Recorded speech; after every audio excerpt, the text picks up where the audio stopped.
कोटा बूंदी जिले में किसानों का गुस्सा लगातार बढ़ता जा रहा है। किसान अपनी फसलों के नुकसान, खाद की कमी और उचित मूल्य की मांग को लेकर संघर्ष कर रहे हैं।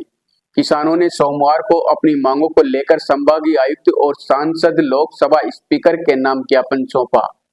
किसानों ने ज्ञापन देकर चेतावनी दी कि अगर जल्द सुनवाई नहीं हुई तो बुआई के बाद बड़ा किसान आंदोलन किया जाएगा। शुगर मिल संयुक्त किसान समन्वय समिति के प्रतिनिधि नवीन चरंगी ने बताया कि किसानों की मुख्य मांगे हैं, जिनमें धान की फसल का उचित समर्थन मूल्य, फसल खराबे का मुआवजा और बिना अटैचमेंट के खाद की उपलब्धता की जाए। लेकिन अफसोस की बात है कि इन गंभीर मुद्दों पर सरकार के जिम्मेदार जनप्रतिनिधियों और विपक्ष के नेताओं का ध्यान नहीं है। किसान लगातार संघर्ष कर रहे हैं, पर राहत दूर की बात लग रही है। किसानों का कहना है कि अतिवृष्टि से उनकी फसलें पहले ही नष्ट हो चुकी है, लेकिन अभी तक मुआवजे की राशि नहीं दी गई। ऊपर से मंडी में जो धान पहुंच रहा है उसे औने पौने दामों पर खरीदा जा रहा है। प्रशासन किसानों की आवाज को दबाने में लगा है, जिससे अब किसानों में गहरा असंतोष फैल गया है। किसानों का यह भी आरोप है कि कृषि विभाग अब तक ये तय नहीं कर पाया है कि क्षेत्र में कितनी मात्रा में खाद की जरूरत होगी। साथ ही खाद के साथ जबरन अटैचमेंट दी जा रही है, जिससे किसानों पर अतिरिक्त आर्थिक बोझ बढ़ रहा है। इन सभी मांगों को लेकर किसान प्रतिनिधि मंडल ने युवा किसान नेता गिरिराज गौतम के नेतृत्व में अतिरिक्त संभागीय आयुक्त कुशल कोठारी से मुलाकात की और उन्हें सरकार के नाम ज्ञापन सौंपा। गिरिराज गौतम ने कहा कि किसान धान की फसल का उचित दाम, फसल खराबे का मुआवजा और समय पर खाद की मांग कर रहा है, जबकि क्षेत्र के नेता अंत में वोट मांगने में व्यस्त हैं। यह किसानों के साथ बहुत बड़ा अन्याय है। उन्होंने कहा कि किसान अब खुद अपनी लड़ाई लड़ने को तैयार है।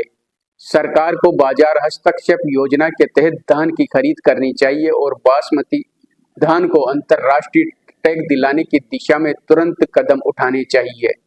गौतम ने कहा कि किसान अब रबी की फसल की तैयारी में जुटे हैं, लेकिन उन्हें समय पर खाद नहीं मिल रहा है। अगर स्थिति ऐसी ही रही तो किसान बुआई के बाद 20 दिनों के भीतर एक बड़ी महापंचायत आयोजित करेंगे, जिसमें आर पार की लड़ाई का निर्णय लिया जाएगा। किसान नेता हरिशंकर नागर ने बताया कि किसानों ने स्थानीय सांसद को भी समस्याओं से अवगत कराने की कोशिश की, लेकिन अनुपस्थिति में प्रशासनिक अधिकारी को ज्ञापन सौंपा गया। किसानों को उम्मीद है कि इस बार प्रशासन उनकी बात सुनेगा, वरना आंदोलन तय है। उन्होंने कहा कि अगर सरकार गंभीर हुई तो हाड़ौती के बासमती धान को अंतर्राष्ट्रीय स्तर का टैग मिल सकता है, जिससे हजारों किसानों को लाभ होगा। इस दौरान किसानों के प्रतिनिधि मंडल में पंचायत समिति सदस्य बलराम यादव, किसान नेता दिनेश नागर, मनीष शर्मा, श्याम खटाना, राम शंकर शर्मा, प्रेम शंकर सैनी, हनुमान मीणा, अनिमेश, रामचरण मीणा, दीनदयाल मालव आदि किसान नेता उपस्थित रहे। आज क्षेत्र के किसानों ने संभागीय आयुक्त कार्यालय पर पहुंचकर क्षेत्र की जो सबसे प्रमुख मांगे हैं उनको लेकर ज्ञापन दिया है और अपनी बात से उन्हें अवगत करवाया है। क्षेत्र में इस समय धान उत्पादक किसानों को भारी नुकसान उठाना पड़ रहा है। मंडियों में जिस प्रकार से किसानों को लूटा गया है, उस लूट को रोकने के लिए और बासमती धान का उचित कीमत किसान को मिले, उसके लिए यहाँ के किसानों को टैग दिया जाए। साथ ही अभी जो बाजार एकदम से डाउन हुआ है, उसके लिए सरकार बाजार हस्तक्षेप योजना में धान की खरीद करे और साथ ही साथ जो फसलें खराब हुई है उन फसलों का उचित मुआवजा सरकार अविलंब कम से कम 15,000 रुपये बीघा सरकार किसान को दे, जिससे वो आने वाली फसल की तैयारी कर सके। और साथ ही जो अभी सबसे बड़ी समस्या हमारे सामने आ रही है, डीएपी और यूरिया की किल्लत हमारे सामने आ रही है, उसके लिए हमने सरकार को लिखा है कि मांग के अनुरूप उपलब्ध कराया जाए। साथ ही साथ जो अटैचमेंट के नाम पर किसानों के साथ लूट हो रही है, उस लूट को बंद किया जाए और कोई डीलर विक्रेता ऐसा करता है तो उसका लाइसेंस रद्द किया जाए। और किसानों को हम जगा रहे हैं, अभी किसान आज से अपनी रबी की तैयारी में लग गया, कोई खेत जोत रहा है, कोई फसल काट रहा है।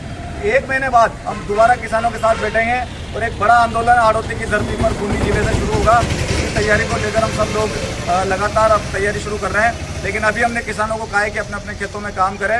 ये 15-20 दिन उसके लिए महत्वपूर्ण है, काई, जुताई, उराई और अपनी रबी की तैयारी में लग रहा है। तो आज क्षेत्र के किसानों की तीनों प्रमुख मांगों को लेकर हमने संभागीय आयुक्त महोदय और सांसद साहब के कार्यालय पर भी भिजवाया है। सांसद साहब यहाँ पर थे नहीं, हमें उम्मीद थी कि वो मिलेंगे, लेकिन उन्होंने वो किसानों के बीच आए नहीं, चले गए। तो उनके किसी प्रतिनिधि को हमने दिया है और जल्दी किसान बैठकर आगे आंदोलन की रणनीति बनाएंगे।